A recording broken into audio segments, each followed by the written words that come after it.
क्या कभी आपका भी मन करता है कि ये जॉब, पढ़ाई, ये घर गृहस्थी की झिकझिक छोड़कर बस कहीं दूर हिमालय पर चले जाएं और वहीं शांति मिलेगी, है ना? तो अगर आप ऐसा सोचते हैं तो शायद आप गलत सोचते हैं, क्योंकि भगवान श्री कृष्ण गीता जी के 3 अध्याय के श्लोक 4 में बता रहे हैं कि काम छोड़ देने से या सिर्फ भगवा कपड़े पहन लेने से भगवान की प्राप्ति नहीं होती। तो फिर शांति मिलेगी कैसे? आइए जानते हैं गीता जी के अध्याय 3 के श्लोक 4 में। लेकिन आगे बढ़े इससे पहले आप हमारे चैनल ज्ञान के श्वास को सब्सक्राइब जरूर करें। तो चलिए जानते हैं श्लोक 4। ना कर्मणा मनारंभान नैष कर्मयम पुरुषो शुनुते न च संन्यास ना देव सिद्धिम समधि गच्छति।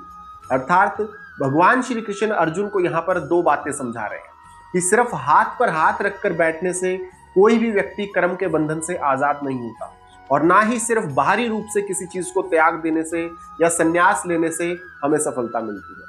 यानी कि ओवरऑल बात यह है कि हमें किसी भी हाल में अपने कर्म से भागना नहीं है। चलिए अब इस श्लोक के सार को एक बहुत ही दिलचस्प कहानी से समझने की कोशिश करते हैं। एक बार की बात है, एक आदमी दुनिया के शोर शराबे से तंग आ गया और उसे लगा कि ये परिवार और ये काम, ये सब ही मेरे दुखों की असली जड़ है। इसलिए वो काम काज सब कुछ छोड़कर एक जंगल में कुटिया बनाकर रहने लगा, और अब उसके पास प्रॉपर्टी के नाम पर सिर्फ एक लंगोटी थी। फिर उसने सोचा कि अब सब कुछ ठीक है, क्योंकि मैं अब दुनिया में हर चीज के बंधन से मुक्त हो चुका हूं। लेकिन फिर एक दिन एक चूहे ने उसकी लंगोटी को कुतर दिया। अब वो परेशान हो गया कि करे तो करे क्या। तो उसने चूहे से निपटने के लिए एक बिल्ली पाल ली। अब जब बिल्ली पाल ली तो बिल्ली को पालने के लिए दूध चाहिए था, तो उसने गांव वालों से मांगकर एक गाय पाल ली।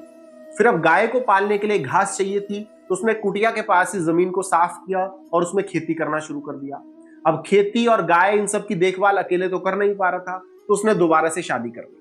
फिर हुआ क्या कि 5 साल बाद उसका एक पुराना दोस्त वहां आया और उसने देखा कि वो आदमी जो कुछ टाइम पहले सब कुछ त्याग कर चला गया था, वो यहाँ पर खेती कर रहा है और उसके बच्चे भी रो रहे हैं। तो दोस्त ने पूछा कि क्या हुआ भाई, तुम तो शांति ढूंढने सब कुछ छोड़ छाड़ कर आ गए थे।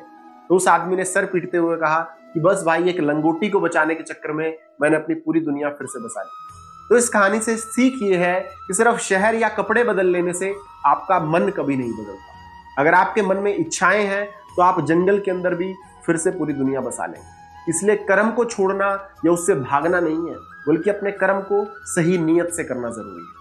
तो दोस्तों, ठीक ऐसे ही हमें भी अपनी जिम्मेदारियों से भागना नहीं है, बस उन्हें सही तरीके से निभाना है। अगर आप स्टूडेंट हैं तो पढ़ाई करना ही आपका धर्म है, और अगर आप जॉब करते हैं तो वो काम करना ही आपकी पूजा है। तो यानी कि ओवरऑल सार ये है कि हमें अपने कर्म को सही तरीके से करना है। अब अगर आप कहते हैं कि मैं तो एक जिद्दी व्यक्ति हूं, मैं कमरे में बंद होकर बैठ जाऊंगा लेकिन कुछ करूंगा नहीं, तो भगवान श्री कृष्ण यहाँ पर कहते हैं कि तुम चाह कर भी ऐसा नहीं कर सकते। अगले श्लोक 5 में वो एक ऐसा साइंटिफिक फैक्ट हमें बताने वाले हैं जो साबित करता है कि एक इंसान एक सेकंड के लिए भी बिना काम किए नहीं रह सकता। भले ही वो सो भी क्यों ना रहा हो, तो भी वो कुछ ना कुछ काम कर रहा हो। तो ये सब कैसे पॉसिबल है, जानने के लिए अभी हमारे चैनल ज्ञान के श्वास को सब्सक्राइब कर लें। और अगर आपको इस वीडियो से कोई भी सीख मिली हो तो वीडियो को लाइक और शेयर भी जरूर करें, ताकि औरों तक ये ज्ञान पहुंच सके। और कमेंट बॉक्स में जय श्री कृष्ण लिखकर अपनी हाजिरी जरूर लगाएं।